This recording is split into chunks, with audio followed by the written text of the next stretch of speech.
permettant d'assurer la liaison verticale entre le contrôleur et la rue en contrebas Louis Normand. L'avancement du projet, donc sur cette diapo, simplement vous rappeler que nous en sommes encore au stade de la concertation. Une étude d'impact est également en cours d'élaboration. Les études préalables ont été achevées. Une partie de ces études vous est restituée aujourd'hui. Donc, il faut savoir que le travail s'est fait quand même sur 1 an ou 2 pour réaliser correctement ces opportunités, ces études de faisabilité avec des circulations, des études de circulation à la pour vérifier que les aménagements sont bien en mesure de fonctionner, y compris avec l'absorption du projet urbain et des futures demandes de trafic, donc à horizon long terme, 2030. Pour ce qui concerne le calendrier lui-même de l'opération, donc je le disais, on est en concertation préalable. Suit ensuite une étude d'impact qui sera présentée à l'autorité environnementale, la DRIE, qui émettra un avis qu'on joindra donc au dossier d'enquête publique. Enquête publique qui, normalement, devrait pouvoir s'organiser d'ici, on l'espère, la fin de l'année 2015, sinon début 2007. Voilà, ensuite viendront les études de maîtrise d'œuvre classiques, l'appel d'offres travaux, avec normalement un commencement des travaux prévus d'ici la fin de l'année 2016, ou encore mi-2016, pardon. Voilà, pour une fin des travaux prévue fin 2017. Je disais en préambule, le coût et le financement des travaux, on termine là-dessus. Effectivement, il s'agit d'une enveloppe conséquente de plus de 10 millions d'euros de taxes comprises. C'est également 8,5 millions d'euros hors taxes, si l'on considère qu'effectivement les collectivités récupèrent le fonds de compensation au TVA. Donc voilà, avec une répartition financière du financement qui s'établit tel quel, 31% à la charge de la communauté d'agglomération de Saint-Quentin-en-Yvelines, 7% pour la commune de Maurepas. Et il faut savoir que voilà, il y a, je le disais tout à l'heure, un ensemble de dispositifs d'aide et de subventions qui existent, donc avec l'enveloppe de l'État. La région Île-de-France qui participe de façon importante au projet à hauteur de 26% et le Conseil général des Yvelines. Voilà, ce qui représente quand même un financement total des aides et des subventions de l'ordre de 46%, avec un reste à charge pour les collectivités de 38%.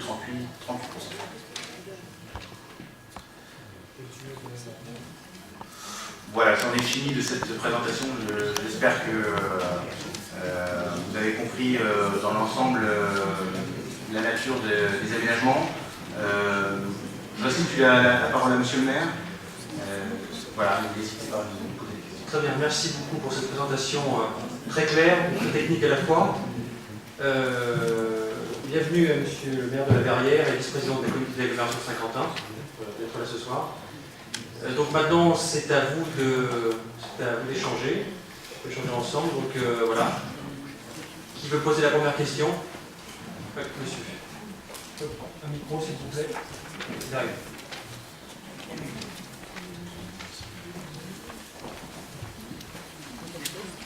Merci.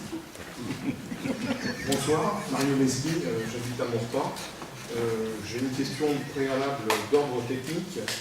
Là, j'ai bien compris que la soirée était dédiée au doublement du pont Schuller, mais ce que j'aimerais savoir, c'est est-ce que d'autres hypothèses ont été étudiées et estimées? Parce qu'un coût de 10 millions d'euros, quand même, c'est pas neutre. Donc 1 million d'euros pour la commune de Maurepas. Merci. Donc, comme je le disais tout à l'heure, les autres hypothèses, effectivement, ont été étudiées, puisqu'il s'agit de l'opération qui est présentée aujourd'hui, de la résultante d'une réinterrogation du projet initial d'ensemble du transport en commun en site propre entre les gares de Trappes et la Verrière. Dans cette étude, il y a un diagnostic il y a de la situation, hein, c'était en 2007-2008, il y a eu une étude de restructuration du réseau de transport en commun, parallèle à cette analyse, et une étude d'insertion du projet de transport en commun site propre. Ça veut dire qu'on a à la fois analysé les contraintes, les inconvénients, les avantages, les opportunités, en fonction des emprises, des densités de population à desservir. Et effectivement, on a résulté le projet d'insertion qui vous est présenté de façon à long terme complètement latéralisée. Et là, puisqu'il faut s'attaquer au court terme, on est en solution bidirectionnelle.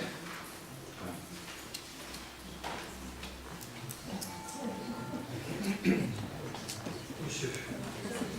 Merci. Oui, bonsoir. Je pense qu'il aurait été intéressant en préliminaire, que monsieur le maire parle un petit peu du travail des anciens élus, du travail qui a été fait depuis 2005, et notamment des élus qui ne sont plus là. Et en ce qui concerne le pôle de la gare de la Verrière, notamment notre camarade Christian Beaumanoir, qui est un petit peu à l'initiative de ce pôle-là. On arrive à prévision d'aboutissement du doublement de ce pont. Depuis plus de 2005 l'affaire a été engagée. Et c'est un petit peu beaucoup grâce aux initiatives de nos camarades de la Verrière qui ont prévu cet aménagement des bécanes, donc la possibilité de continuer cet aménagement par l'aménagement du pont de Guy Schuller. On a eu quelques craintes il y a quelques temps, c'était en 2009. Il y a eu un 4 pages qui a été distribué sur Maurepas et qui prévoyait justement, qui parlait de ce projet, qui reprenait ce projet, mais en oubliant la traversée du carrefour de la Malmedonne.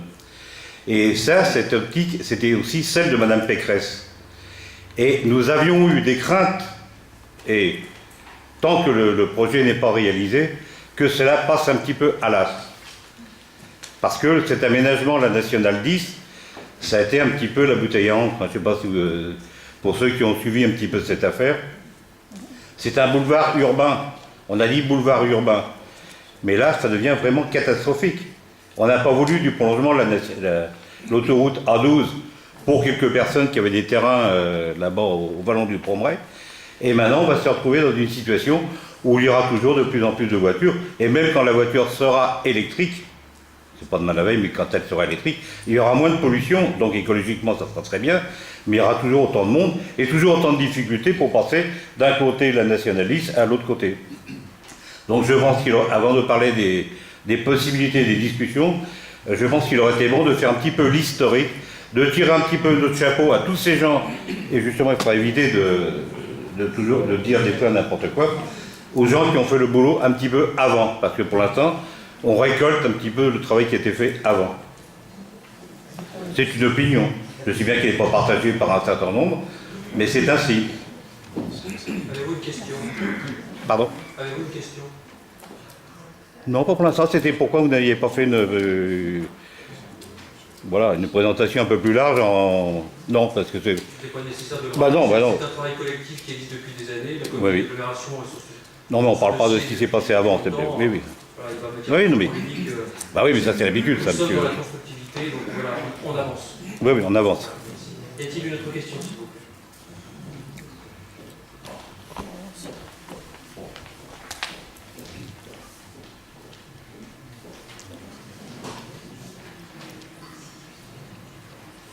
Bonjour, j'habite Maurepas, Françoise Pédissolo. Justement, je suis un petit peu comme Jean-Claude Roland, puisque j'ai l'avantage de vivre depuis longtemps dans cette ville et d'y avoir participé. Et justement, je faisais la remarque, en voyant en particulier les plans que nous avons sous les yeux, l'importance de la zone qui est concernée, parce qu'elle recouvre plusieurs communes. Heureusement, il y a l'intercommunalité de la Castille pour faire un peu d'unité de côté.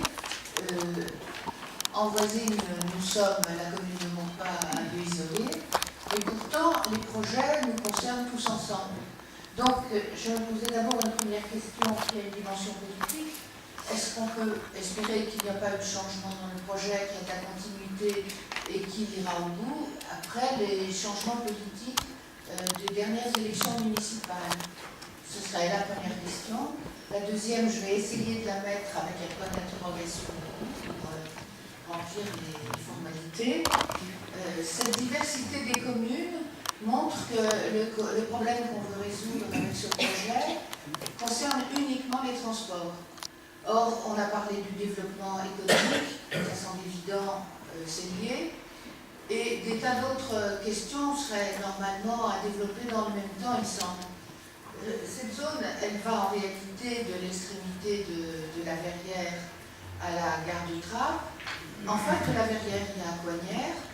Nous voyons des communes qui sont proches les unes des autres, qui devraient avoir des intérêts communs, mais comme il n'y a pas d'union politique réelle depuis longtemps, l'aménagement qui s'est fait en face de la nationale, enfin, en face de la gare, en face des Bécanes à Coignères, semble complètement incohérent avec le reste. Est-ce qu'il y a eu des études économiques, par exemple, sur le développement des commerces du côté de Coignères, qui se fait un petit peu de façon disparate?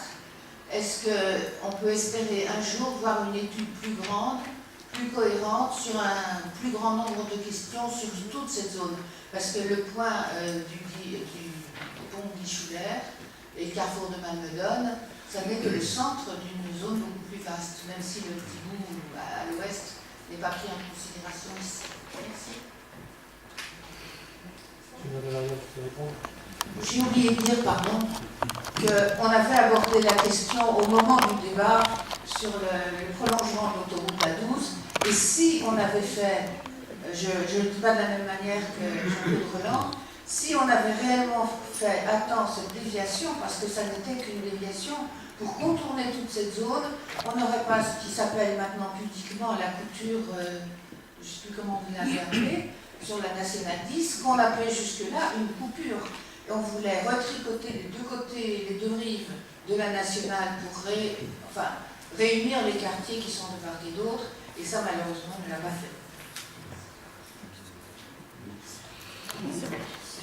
Peut-être deux, trois éléments, je vais répondre, parce que la question est vaste sur un projet global d'aménagement du secteur, quel secteur d'ailleurs, ça commence et ça s'arrête, en tout cas sur ce secteur qui englobe l'agglomération, qui déborde sur la partie Coignères où sont concentrées beaucoup d'activités.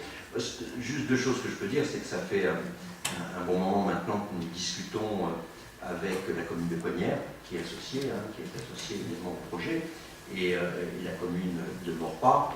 Ça fait plusieurs années maintenant que nous discutons effectivement au développement de ce secteur et avec la communauté d'agglomération. Les choix ne sont pas les mêmes, c'est évident.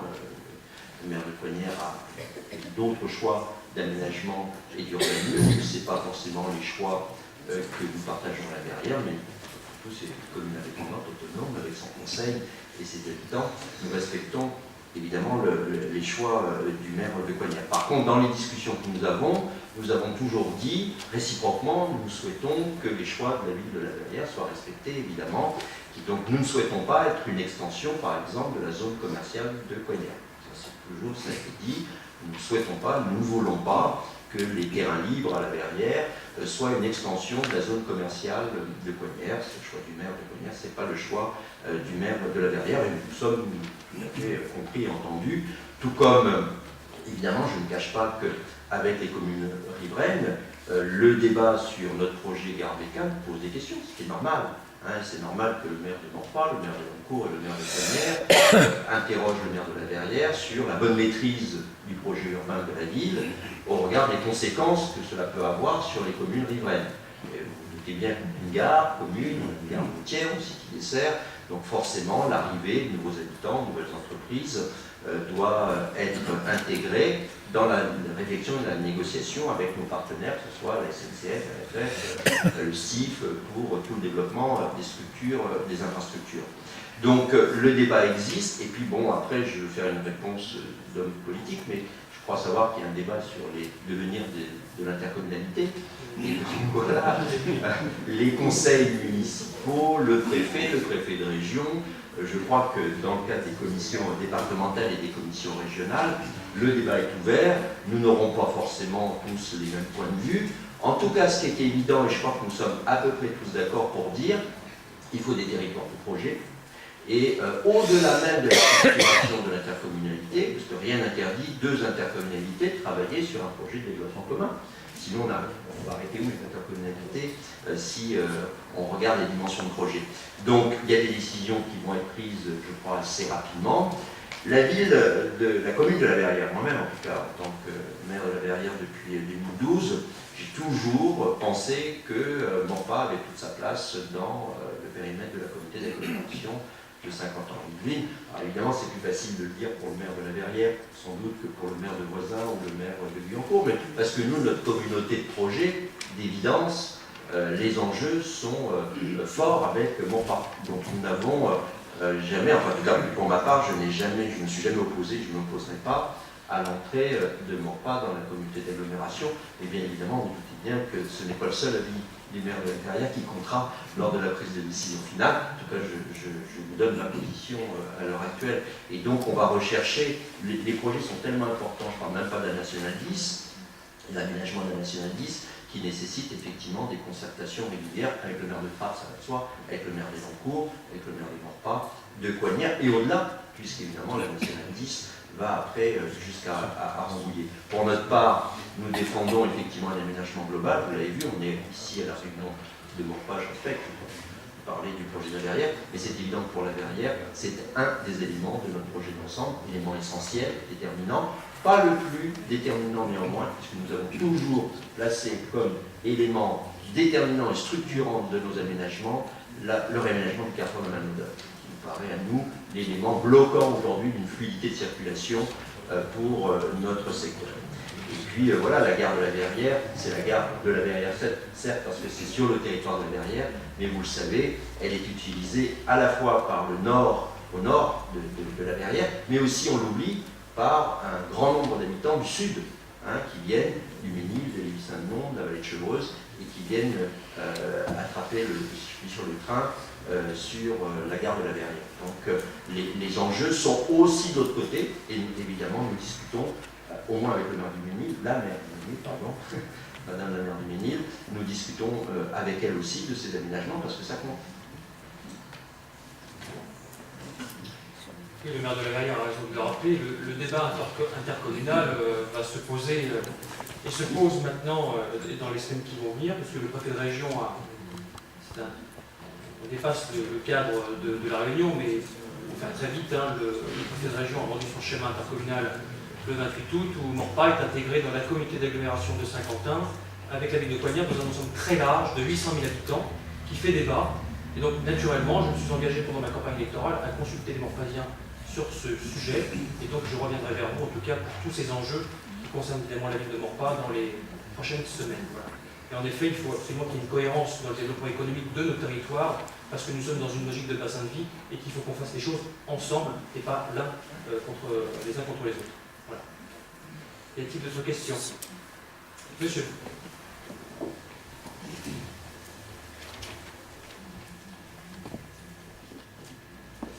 Bonsoir, j'habite Maurepas, je suis bien sûr intéressé par le projet. Et je vois sur le plan, c'est le point numéro 4, je crois, voie de dessert à l'étude. Est-ce que ça rejoindra la nationale? Monsieur le Père. La question c'est est-ce que le barreau se connectera à la 10? Oui. Pas dans l'immédiat. Il y aura une connexion dans le cadre du carrefour de la Malmedonne, on n'en a pas parlé. Il y a un projet connexe effectivement qui consiste à rétablir la liaison qui préexistait de la RD 13 entre Maurepas et la Verrière, via l'aménagement d'un nouvel ouvrage. Il y a un décaissement de la RN10. Il y aura des connexions sur cet ouvrage, directement des entrées-sorties, mais pas à l'emplacement du second barreau. D'accord. Et une autre petite chose, est-ce que ça n'a pas été plus simple? Parce que Maurepas est une grande ville, il n'y a que route pour descendre à la gare. De refaire descendre la D13 jusqu'à la gare. C'est le cas pour Malmaison. C'est le projet de la Malmaison, effectivement. C'est le Carrefour Malmaison. D'accord. Donc les gens pourront... Il y aura Bon, un tunnel. Alors, il ne s'agira pas d'un tunnel, Au-dessus. ce sera une sorte de plateau à niveau entre les deux rives. Et c'est la RN10 qui passera sous l'ouvrage. Merci. Madame.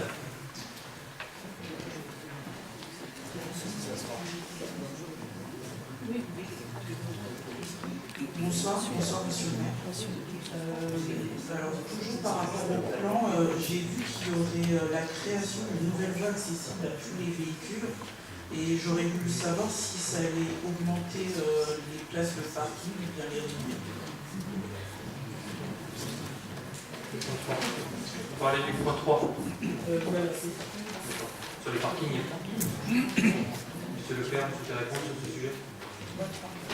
Donc c'est effectivement dans le plan que vous voyez indiqué, c'est un barreau qui a pour mission d'éviter le conflit qui existe actuellement devant la gare, donc avec les piétons, les bus et les véhicules. Donc ce barreau-là est un barreau de dévoiement de la circulation automobile. Donc voilà, à partir de là, vous pouvez accéder à la poche de stationnement qui est au nord, mais il n'y a pas de vocation de stationnement particulière à ce barreau, si c'est la question que vous posez. Je voulais juste savoir si ça a une conséquence, comme il y aura une nouvelle voie, est-ce qu'il va y avoir d'autres places de parking ou bien... Cette voie se fait sur une emprise, sur des terrains qui sont casquis, et donc le stationnement tel qu'il est aujourd'hui n'est pas touché. Juste pour compléter, en termes de stationnement, donc, il est prévu des places de stationnement pour de la dépose reprise minute que vous voyez sur le plan à cet endroit-là, mais pas voilà, de nouvelles places officiellement ouvertes pour venir stationner sur la gare. En tout cas, il y aura un accompagnement, une verbalisation sur ces places, une vigilance particulière pour que le respect de la dépose reprise, qui est une composante importante du gare, SNCF, puisse vivre.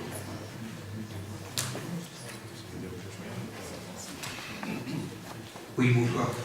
Puisqu'on est justement dans ce point-là, je me demande si, avec l'emprise, je pense que c'est possible, il ne serait pas judicieux de prévoir un tourne à gauche pour l'accès justement au parking, de façon à éviter une retenue sur ce barreau qui créerait à nouveau des embouteillages comme ceux qu'on connaît aujourd'hui. Je pense qu'il y a l'emprise suffisante de façon à ce qu'il y ait un tourne à gauche pour accéder au parking et éviter effectivement que ça crée une retenue sur l'accès sur ce nouveau barreau. Il est mentionné dans la flèche noire que vous voyez effectivement quand vous remontez par ce barreau sur la gauche, il y a bien une prise, un piquage qui permet d'accéder à la poche de parking. Oui, mais sans tourne à gauche. Ce que je dis, c'est de mettre sur la voie, sur le barreau, un tourne à gauche, dans le sens Chouleur normand, de telle sorte que les voitures qui rentrent dans le parking, quand elles vont couper la voie qui fait normand Chouleur, eh bien, ils aient une possibilité d'attente sans créer un bouchon sur le barreau. Pour être plus précis sur cette question technique, en fait, il a été étudié la possibilité de faire une voie de tourne à gauche. Théoriquement, en termes d'emprise, on a la possibilité d'en loger une.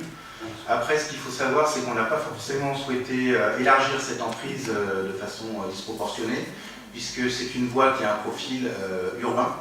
Dans le cadre du projet qui doit être développé sur ce secteur-là, il faut savoir également que la pointe de remplissage des parcs de stationnement dont on parle se fait beaucoup plus tôt le matin que l'heure de pointe.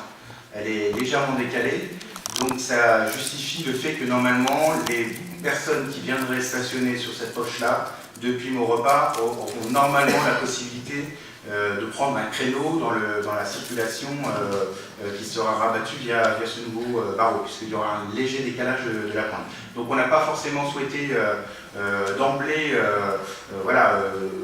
être dans une réponse, un vocabulaire trop routier, mais plutôt rechercher la compacité des aménagements et ce qui ne nous empêche pas de toute façon d'affiner cette question sur l'accessibilité du parking par la suite avec les études de maîtrise d'œuvre qui vont se dérouler. Mais effectivement, c'était une question qu'on s'est posée durant l'analyse et l'étude de cette nouvelle liaison.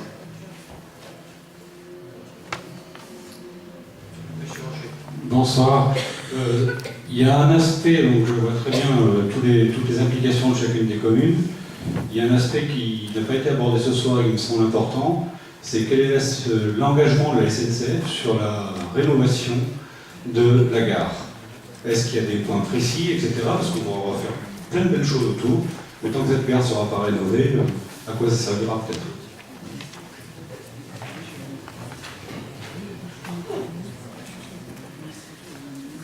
La SNCF a pris des engagements très forts sur la gare, notamment dans le cadre de son schéma d'accessibilité. Donc c'est la mise en conformité, comme l'ensemble des gares d'Île-de-France, pour une accessibilité PMR, pour notamment les personnes à mobilité réduite. Donc c'est une accessibilité qui porte sur les quais. C'est vrai que sur le bâtiment gare, c'est un sujet qui a été beaucoup porté par les élus, pour que la SNCF s'implique beaucoup plus fortement. C'est un sujet sur lequel effectivement il faudra qu'on progresse encore. Avec un début des travaux vers 2019, à partir de 2019. On essaie d'accélérer, on sait que c'est un beau projet qui est une attente forte. Monsieur Roland. Les parkings autour de la gare privée, Vinci. Question idiote. Apparemment, on connaît la réponse.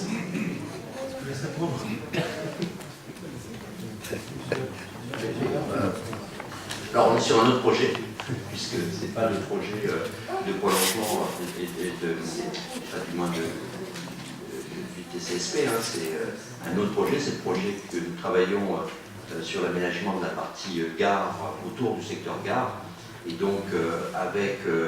mais ça rejoint, je voulais juste compléter la réponse. C'est évident qu'aujourd'hui, le fait que nous soyons engagés dans un projet un petit peu ambitieux autour du réaménagement du secteur à la fois au nord et au sud, fait que la SNCF, on a des contacts un peu plus fréquents, on participe à nos comités de pilotage. Ce n'était pas pour l'instant la priorité, parce qu'il fallait affiner l'ensemble de nos projets. Vous savez que dans le projet de la Verrière, nous présentons un projet de gare biface, par exemple, avec une ouverture sur la partie de la Verrière. Donc ça veut dire quand même que nous posons la question d'une restructuration complète de la gare, puisque nous proposons dans notre projet une gare biface. Alors évidemment, il va falloir la négocier avec la SNCF et RFF, hein, puisque l'organisation est un peu compliquée, même si elle est peut-être appelée à évoluer. Aujourd'hui, en tout cas, nous avons deux partenaires, RFF et SNCF, et donc nous aurons à discuter dans le cadre du comité de pôle, notamment, mais aussi dans le contact particulier. Au-delà de ce que rappelait M. le maire de Maurepas, effectivement des travaux sur lesquels la SNCF s'est déjà engagée en termes d'accessibilité, dont on sait que ce n'est pas suffisant. Sur les parkings, oui, il y aura un changement. Oui, il y aura un changement, oui, il y a la volonté de la ville de la Verrière et avec la communauté d'agglomération de modifier les organisations de stationnement et en réalisant un parking en ouvrage, hein, comme il se fait, pour pouvoir effectivement mieux organiser notre secteur gare et pouvoir accueillir de l'emploi des entreprises près d'une gare. C'est une des rares gares sur une couronne proche quand même de Paris, où nous avons plusieurs hectares de stationnement en surface, au détriment évidemment de l'accueil d'activités et d'entreprises et d'emplois. Donc il y a toujours un choix et des compromis et des concessions à passer. Et donc c'est ce que nous allons discuter. Et après, il y aura là aussi des concertations qui viendront par la suite sur ce projet pour trouver les meilleures formules qui protègent à la fois le volume de stationnement, même si tout ce que l'on fait vise à diminuer les stationnements. Enfin, on sait bien qu'entre le dire et le faire, il y a un écart, il faudra du temps. Donc il faut qu'on maintienne une offre de stationnement suffisante, et puis en même temps, il faut organiser différemment cette offre de stationnement. Moi, je voulais intervenir, donc je suis Georges Béliarev, j'interviens au titre du collectif des usagers de la gare de la Verrière. Et alors je vais parler à l'indicatif, mais en fait, vous pouvez le remettre sous forme de questions sur un certain nombre de points. Donc le premier point qui nous avait un peu, je veux dire, chagriné, mais c'est pas aujourd'hui, hein, c'est le fait